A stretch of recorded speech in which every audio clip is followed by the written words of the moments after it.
Assalamualaikum warahmatullahi wabarakatuh. Salam Om Swastiastu, Namo Buddhaya, salam sejahtera untuk kita semua. Halo teman-teman, kami dari kelompok Manajemen Hubungan Pelanggan dengan materi memahami strategi kolaborasi konsumen dari kelompok 6, izin mempresentasikan dan menjelaskan terkait materi yang akan kami sampaikan, yaitu strategi kolaborasi dari konsumen. Di sini saya tidak sendiri, saya akan ditemani oleh rekan-rekan saya. Sebelumnya, perkenalkan terlebih dahulu, saya Nova Rozan dengan NIM 228103341117 dan teman-teman saya. Saya Aurora Fatima dengan NIM 228-10334-1009. Saya Nabil Ibran Ar-Razak dengan NIM 228-103-34-100. Saya Indah Faraihan dengan NIM 22810034-059.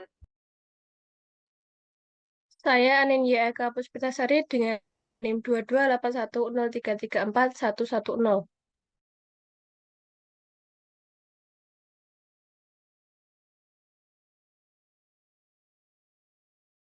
Baik, adapun pokok pembahasan materi di sini akan kami jabarkan apa saja sih yang akan kami jabarkan, yaitu yang pertama kami akan menjabarkan terkait implicit dan explicit divergence, yang kedua one-to-one marketing, yang ketiga touch point mapping, ada customizing online communication.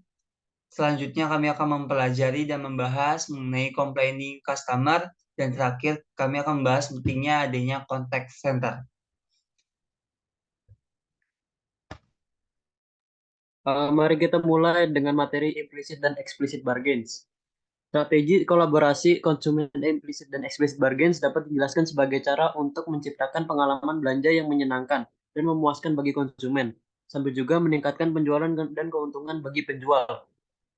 Implicit bargains berkaitan dengan kepuasan konsumen yang tercipta dari faktor-faktor non-finansial, seperti pengalaman belanja yang menyenangkan, produk berkualitas tinggi, dan pelayanan yang baik. Sementara itu, explicit bargains adalah faktor-faktor finansial seperti diskon, promo, atau voucher yang dapat meningkatkan daya tarik produk dan mendorong pembelian. Selanjutnya, dalam strategi kolaborasi ini, penjual dan konsumen bekerja sama untuk menciptakan nilai tambah bagi keduanya. Penjual dapat menawarkan diskon atau promo menarik kepada konsumen sebagai bagian dari explicit bargains. Sementara konsumen dapat memberikan umpan balik yang bermanfaat kepada penjual untuk meningkatkan kualitas produk atau pelayanan sebagai bagian dari implicit bargains. Ada beberapa hal juga yang perlu diperhatikan dalam strategi kolaborasi ini, yaitu yang pertama, ada pemilihan strategi bargains atau tawar-menawar yang tepat, lalu ada komunikasi yang efektif, lalu ada pemberian umpan balik yang bermanfaat, dan terakhir ada pemenuhan janji. Materi selanjutnya yaitu one-to-one marketing. Pengertian dari one-to-one marketing adalah pendekatan pemasaran yang didasarkan pada pengumpulan dan analisis data konsumen yang sangat terperinci dengan tujuan untuk memahami kebutuhan dan preferensi individu konsumen secara lebih baik dan lebih mendalam. Pendekatan ini memungkinkan perusahaan untuk menciptakan pengalaman pribadi dan relevan bagi konsumen dengan mengirimkan pesan atau menawarkan produk dan layanan secara khusus disesuaikan dengan preferensi dan kebutuhan mereka.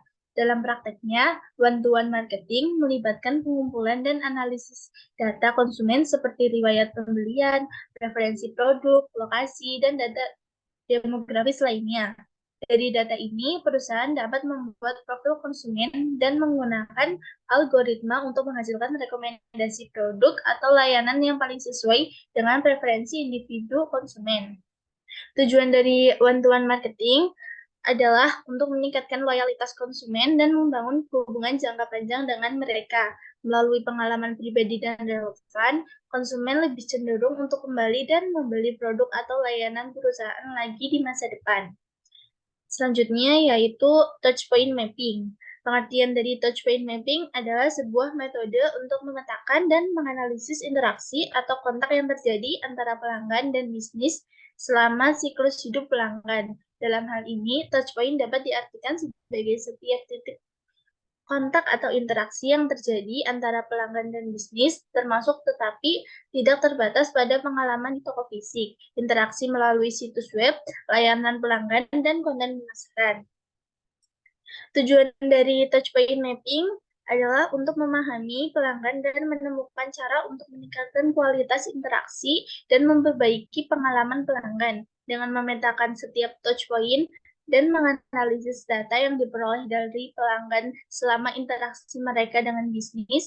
Perusahaan dapat mengidentifikasi peluang untuk meningkatkan layanan, memperkuat loyalitas pelanggan, dan meningkatkan efisiensi operasional.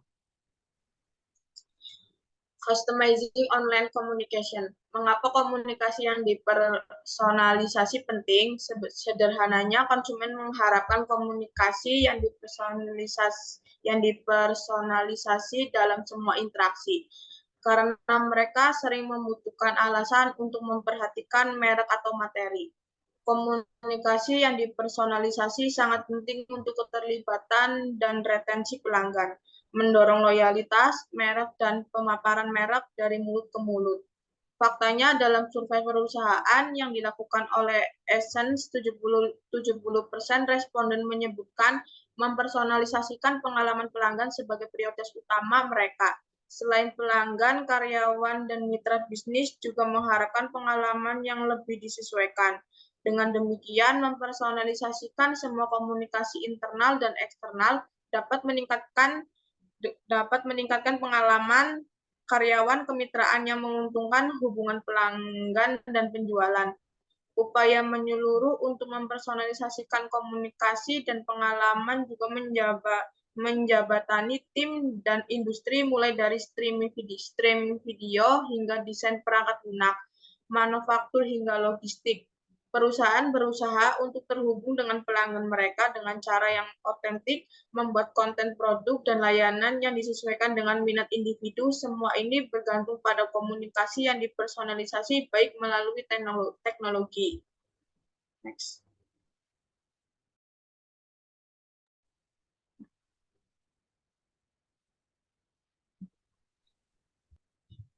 Baik, selanjutnya kita akan menjelaskan dan memahami mengenai complaining customer.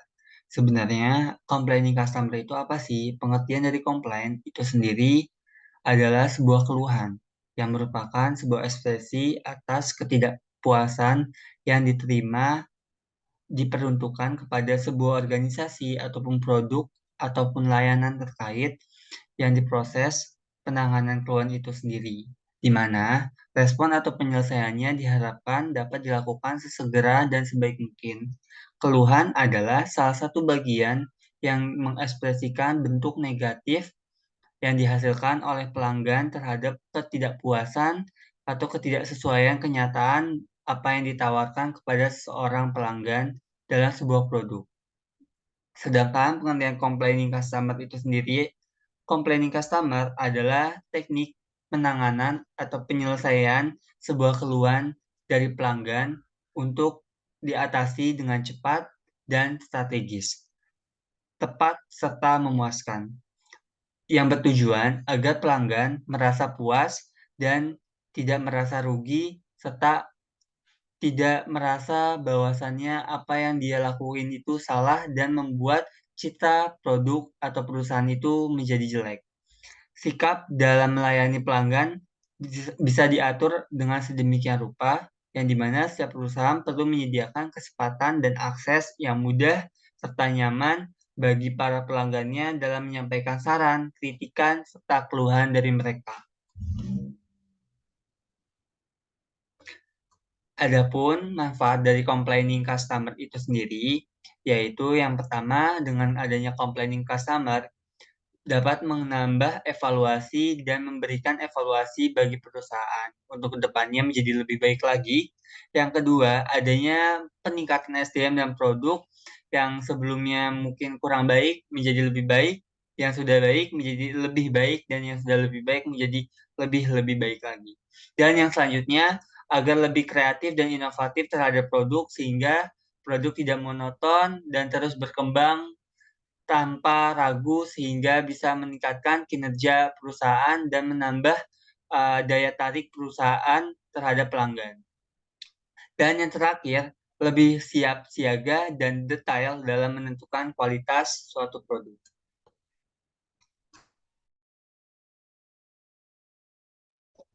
Yang berikutnya adalah kontak center. Pengertian dari kontak center adalah solusi layanan pelanggan yang lebih lengkap karena menawarkan akses ke semua jenis saluran komunikasi, termasuk panggilan suara, panggilan video, email, obrolan media sosial, dan banyak lagi. Kontak center memberikan pelanggan lebih banyak pilihan untuk berhubungan dengan perusahaan atau bisnis yang sedang digeluti. Dengan adanya kontak center, maka bisnis akan mempermudah pelanggan menemukan bantuan yang mereka butuhkan. Kontak center adalah titik pusat yang mana semua interaksi pelanggan ditangani. Pusat kontak menangani komunikasi masuk dan keluar melalui berbagai saluran. Dan berikut adalah tugas dan tanggung jawab kontak center. Pekerjaan seorang agen kontak center adalah melayani pelanggan. Akan tetapi, tugas ini dapat sangat bervariasi mengingat mereka tidak hanya berada di satu saluran saja. Dan berikut adalah tugas dan tanggung jawab seorang kontak center. Yang pertama, menerima panggilan telepon masuk. Kedua, melakukan panggilan keluar. Tiga, menanggapi pertanyaan dari pesan singkat. Keempat, menjawab email. Kelima, menanggapi tiket dukungan yang diisi melalui formulir web. Yang keenam, terlibat dalam live chat. Dan terakhir, mengelola interaksi di media sosial. Yang berikutnya adalah manfaat kontak center. Yang pertama, meningkatkan pengalaman pelanggan. Pelanggan dapat memilih untuk menelepon bisnis menggunakan saluran yang berbeda seperti menghubungi email atau media sosial. Kontak center yang memberikan layanan terbaik untuk para pelanggannya dengan terintegrasi secara digital dapat menciptakan pengalaman pelanggan. Kedua, tingkatkan produktivitas. Berinvestasi di kontak center bisa meningkatkan produktivitas dan pertumbuhan bisnis. Menggunakan kontak center tidak hanya dapat meningkatkan pengalaman pelanggan dan loyalitas merek, tapi juga meningkatkan penjualan dan produktivitas. Yang ketiga, meningkatkan informasi dan visibilitas bisnis. Menggunakan kontak center akan memberikan akses laporan dan analitik otomatis yang bisa meningkatkan informasi dan visibilitas. Software satu ini bisa melacak metrik kontak center utama seperti waktu aktif, waktu henti, serta panggilan tak terjawab, dan panggilan yang ditolak.